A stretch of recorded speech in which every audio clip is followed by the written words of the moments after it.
Os meninos disseram que tem uma gruta ali. Eu vou até lá para saber se existe essa gruta. O caminho é esse aqui. Viu? Cuidado, viu? Ali tem um caminho. Aqui eu vou nessa pedra de lado aqui. Desbravador da natureza. Olha, cuidado, viu, Pedro? Põe o óculos no rosto, meu filho.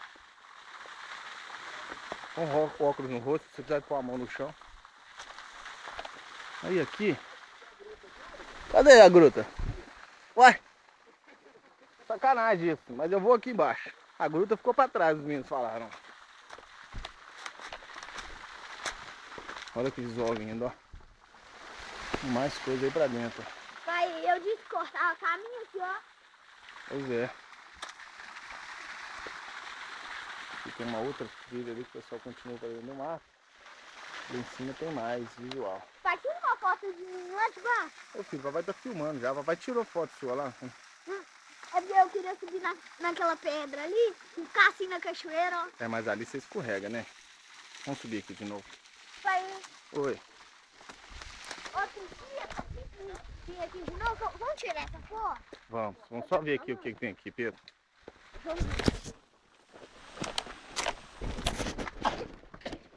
Olha como essa água é limpa. Só com algumas folhas. Não é, filho? A natureza ainda existe aqui. A natureza é linda. Aqui, ó, a gruta aqui, ó. Essa é outra gruta. Ô! Olá! Não tem ninguém não, Pedro. Não mora ninguém não. Opa! Cuidado aqui, viu, meu filho?